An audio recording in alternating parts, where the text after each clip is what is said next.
This is Sg2 Perspectives, a conversation with Sg2 experts and industry thought leaders about the biggest trends in healthcare and what we expect that's going to mean for the future of healthcare delivery. We're always looking for new ideas and topics from our listeners, so please reach out, share your ideas.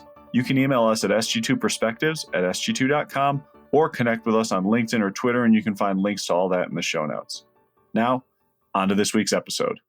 I look at strategy as the connecting tissue of the organization. And I talk to our strategy people in our markets and I say, if you do not partner with marketing and operations and finance, it doesn't work. You have to know enough about finance and operations to be dangerous. You don't have to have that much depth in finance. You don't have to have that much depth in operations, clinical that is. But you need to know enough to gain the credibility and to understand how things are connected. Welcome to Sg2 Perspectives. I'm your host, Trevor Durin, and I have the pleasure of being joined again by Bill Woodson as my guest host. A couple months ago, we interviewed Terry Shaw, the CEO of Advent Health, about a wide range of topics and priorities, and that conversation touched on some themes that we wanted to expand on. So we asked Josef, the Corporate Vice President of Strategic Planning at Advent Health, to join us to expand on strategies, roles, and responsibilities within those bigger system priorities. You don't need to listen to the interview with Terry Shaw as a prerequisite for this conversation, but it is a great interview. I do recommend it. So Josef, thanks so much for joining us. Thank you. It's my pleasure to be with you this morning. Josef, thanks for joining us. My first question for you goes back to our discussion with your CEO, Terry. He mentioned a focus on the 2030 plan and a need to potentially change some of the priorities based on what happened last year and the pandemic, new financial realities, new clinical realities. I wonder if you could talk through some of the priorities and how you keep the balance between short-term and long-term in the system right now. Thank you, Bill. I think what Terry meant is that it is not a matter of changing the priorities. It is a matter of reprioritizing the priorities. And while certain things we had in our 2030 strategic vision may take 3 to 4 or to 5 years to accomplish, the timeline has accelerated and we had to push them to the front of the agenda because of different things that are happening in the environment. The reason we move things from long-term to short-term is we ask ourselves the question, is this a lever that needs to be pulled in order to advance the overall strategic agenda? And if the answer is yes, and it's crucial to the advancement of our agenda, then it moves to the front of the line. A couple examples. One of the things that will continue to be on the agenda for a long time is the clinical labor pool. That thing now has moved to the front of the agenda, and we call it clinical labor stabilization because of the realities we had in 2020 and the COVID-19 impact and the shortages in the labor supply, whether it is the nurses, the clinicians, the physicians, or whoever in that area. Always on the agenda, now it took more priority. Another area is the consumer-focused network that we are focused on. It is an integral part of the agenda. We had like a 3-year plan to accomplish it. This is another thing that moved to the front line, and we are giving it maybe 12 months to accomplish many of the things that we said we want to accomplish. Under the consumer area, take virtual appointments, for example, or virtual care. That thing was always on the agenda, but COVID-19 has accelerated that. We have additional emphasis on that. Risk readiness, always on the agenda. We had a time frame for it. Again, that thing has accelerated because of the new realities that we are facing in the environment today. And I can go on and on. Epic is another one. While it was always on the agenda, now it has taken a life of itself. It's probably the largest single investment Advent Health has embarked on, a multi-$100 million investment. That has to work, and that is top on the agenda today. Let's keep us going into something of the strategy development process. Has that evolved? And last year, we noticed systems really did a great job on keeping focus and getting things done effectively. How do you keep the momentum going or those positive aspects of your process? Let me put it in a different framework for you. I think of strategy as 3 phases. You have the strategy formation, you have the strategy execution, and you have what I call the strategy activation. Strategy formation happens at the top level of the organization. In our company, it happens at the cabinet level. This is our CEO and the cabinet here.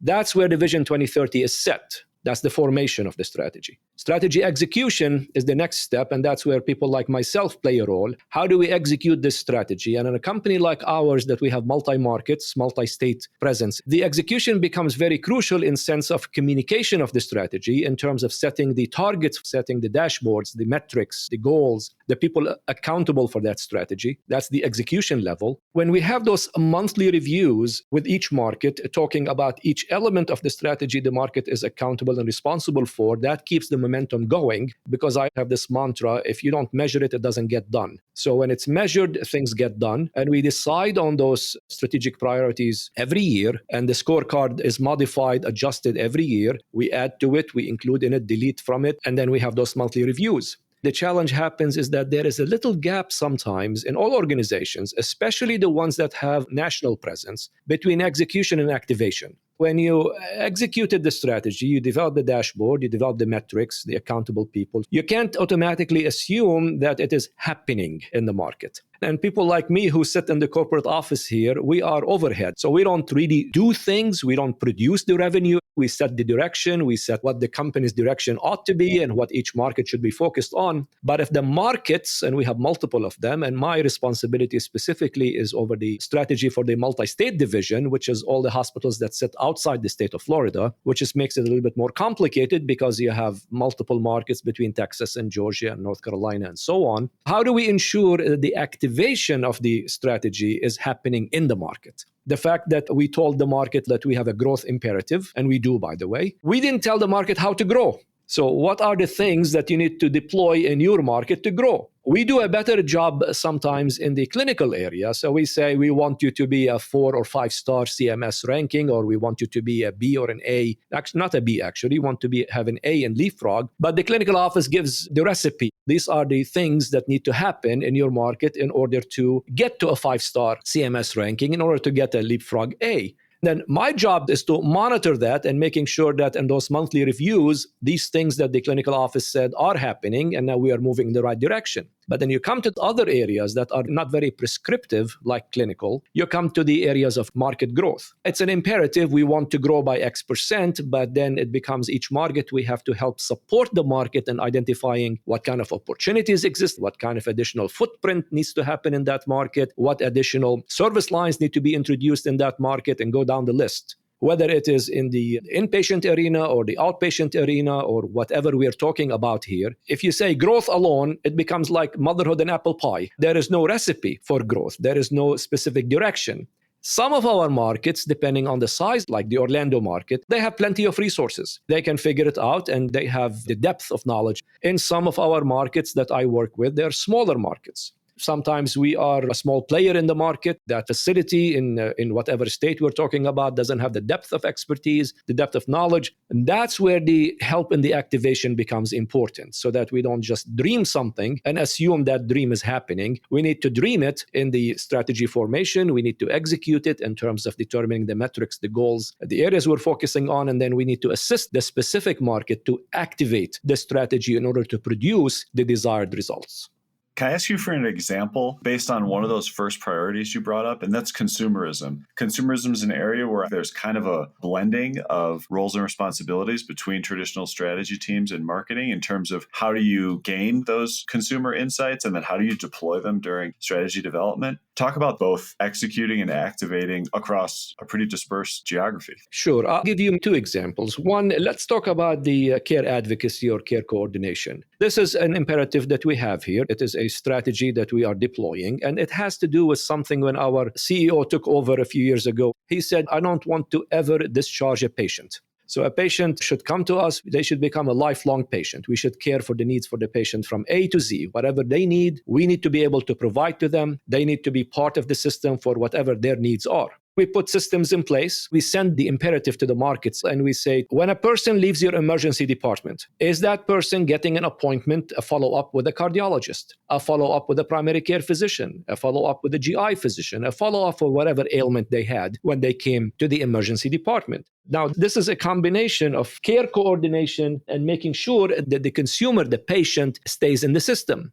How do I know it's happening? How do I know that X% of the patients that came to our emergency department before leaving received information, an appointment, a referral to a physician within the system? The metrics that we put in place and the measurements we put in place will help me understand that. When the measures are not met, then we start to come to the market and ask the question, so what are the problems you are facing? Let's say the goal is 90%. I think it's about 80%. Why is 80% not getting that referral from us? And then we try to understand the logic behind that. And how can we, in the corporate office, provide support to the local market in order for them to well activate on the strategy? If I were not measuring the outcome of that, I wouldn't know there's a problem. Or I may know there's a problem company-wide, but I do not know that the problem is specific in Texas or in North Carolina or in whatever market we are operating in. Another example I'll give you, sometimes the connection between activation and execution is a process, we call it rivers and streams.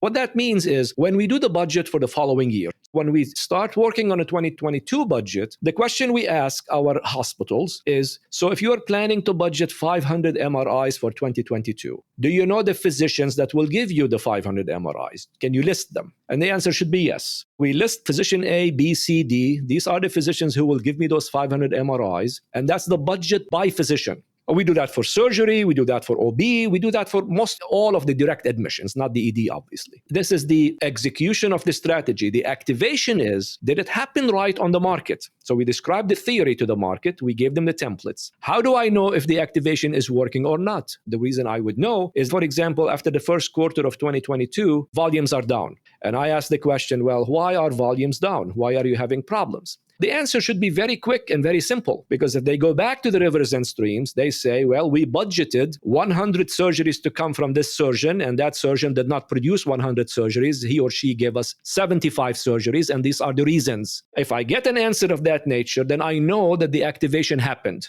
If I get an answer looking at the ceiling trying to find the answer, and I don't know why volumes are down, or there's a general description of why the volumes are down, or things are not happening, then I know that the activation of the rivers and streams did not work well during the budget process in the year prior. That's where I started recently to pay more attention to the link between the execution and the activation. I want to believe that the fact that we executed, meaning we developed the template, the metric, the goal, the person responsible, the areas of accountability, I don't want to think that it happened. I need to test that activation to see if really did it happen. Thanks for those. In the last year, consumers just did more things digitally across healthcare and other industries than they've ever done before.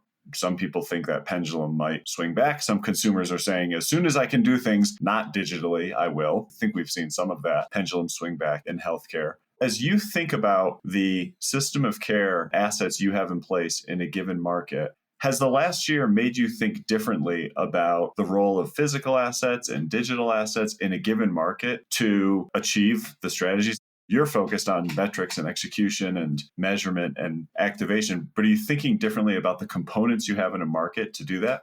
Absolutely. Digital assets have come to the forefront of the priorities in our consumer area. No question about that. How fast? For example, I looked at a statistic a few weeks ago.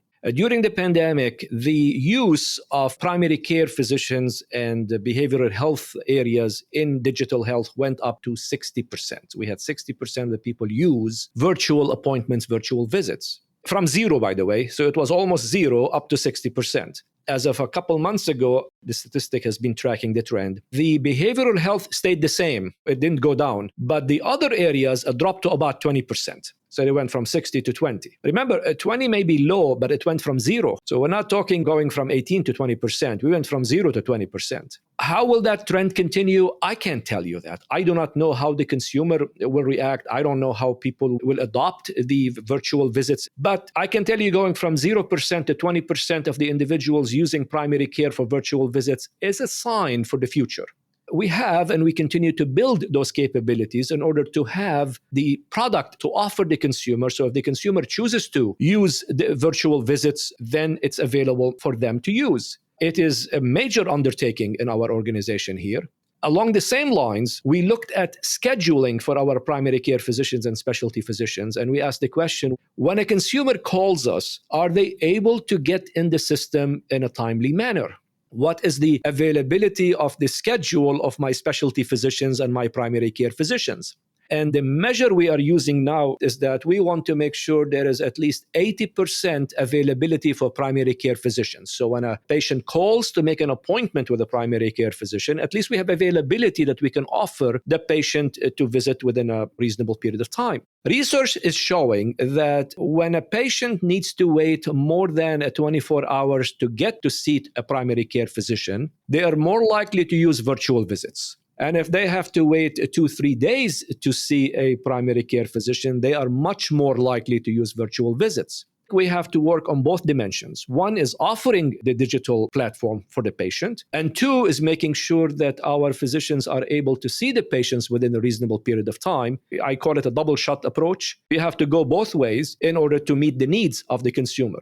Because remember, what are we here to do? We are here to make the consumer healthier, to provide whole person care to the consumer. So we have to focus on those things. We are selling a clinical product, so we have to make sure our clinical product is excellent. That's exceptional care. We're selling connected care, meaning that when you leave us, you know where your next appointment is going to be. That's care coordination. So if you are receiving cancer treatment, we can hold your hand and take you from one place to the other where you need, instead of letting you navigate your way in the system. When you come to the emergency department and you have a GI problem and we fix you and we send you home, that we have figured out a way to connect you with the GI physician to provide that connected care for you. And we have to figure out a way to make it affordable care for people, not to increase the cost to the healthcare system. And you notice I ended up that our care has to be viable, because if we are not viable, we will not be able to deliver the top 5. So it's all connected.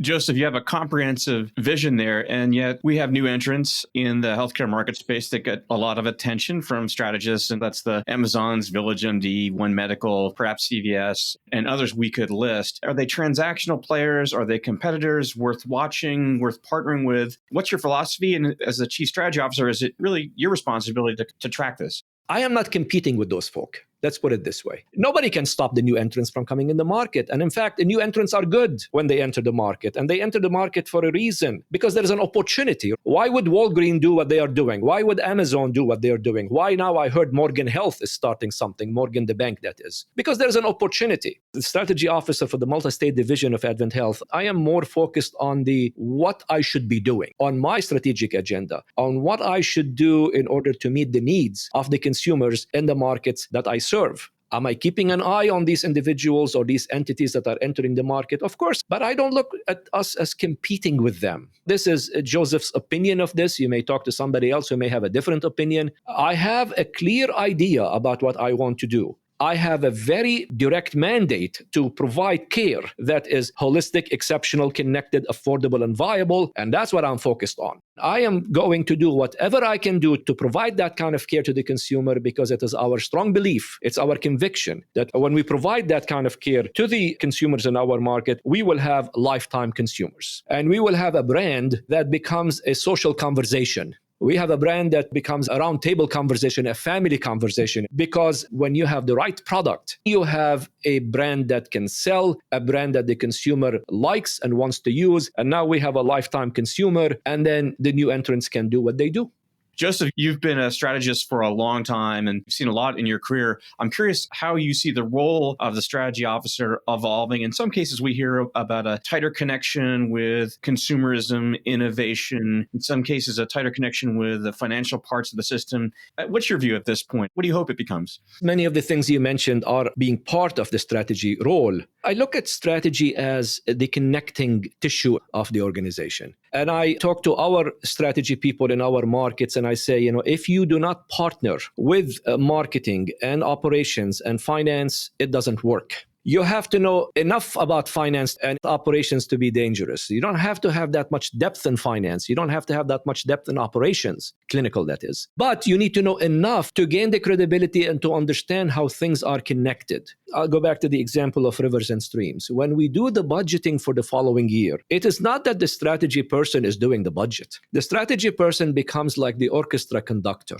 And the orchestra conductor does not play a single instrument, but he or she will know when to ask the viola to kick in, the drummer to be louder, the oboe to make more noise. That's what the role of the strategy is. When they are doing these meetings to work on the rivers and streams for the following year, the operations people are at the table, the marketing people are at the table, the finance people are at the table, and all of them together are going to produce a budget that everybody believes in. That is the nuts and bolts of budgeting.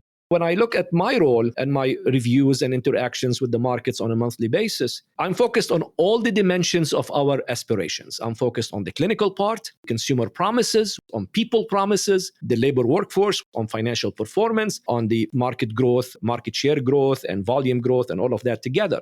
It becomes part of the strategy office to make sure that all those dimensions are interconnected, because it's very important for people to understand that growth does not happen in a vacuum. If you don't have the right product, you can't grow. I say you can't put lipstick on a pig. So you have to have the right product in order for you to go out to the market. And the role of the strategy officer becomes also to bring the new ideas to the market, because many times the market operators, they're managing a crisis. A doctor left, let's figure out how to replace them. We have shortage with nurses. ED is on diversion. The strategy folk have to rise a level above that in order to help the CEO or the market leader understand what the opportunities are in that market, what new innovation is happening, what new changes may be happening. And it's not one person's responsibility. You have to keep your ears to the ground. What are the doctors saying? Doctors usually work in multiple hospitals. You know how much wealth of information you can get from these doctors that work at different competing facilities sometimes? People talk so you can hear what's happening in the other area.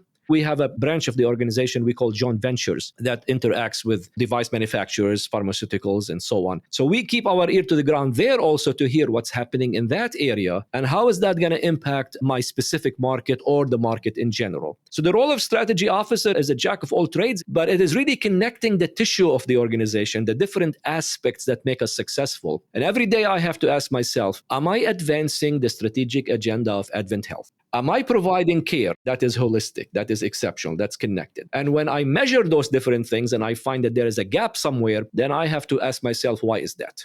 Well, thank you for just doing the recording of the first part of our next strategy course, because we're going to use that. I ask this question to a lot of people. Is there a wild card that you see in the next 12 to 18 months, either for Advent Health or for the industry as a whole? Not that we're going to call you on it, but just something that you're watching.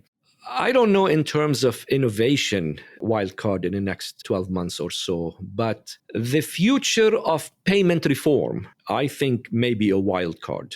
Sometimes people may think that we know what's happening and we will never be a Canada, a Germany, a United Kingdom, and so on. But that is a wild card. Depending on how policy changes, how payment reform changes, it may be a wild card.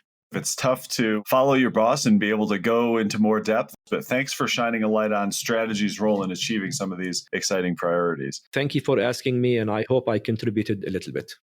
This has been another episode of Sg2 Perspectives. If you like what you are hearing, please subscribe and don't forget to rate and review. We'd love to hear from you. Please connect with us on LinkedIn or Twitter at Sg2 Healthcare. You can also reach us via email at sg2perspectives@sg2.com. Reach out and let us know what healthcare trends are most important to you. Please also listen and subscribe to our colleague, Dr. Tom Villanueva's Modern Practice podcast on Vizient's Medical Leadership channel. Tom discusses key healthcare trends through the clinical leadership lens. You can find it wherever you listen to podcasts. Thank you for listening.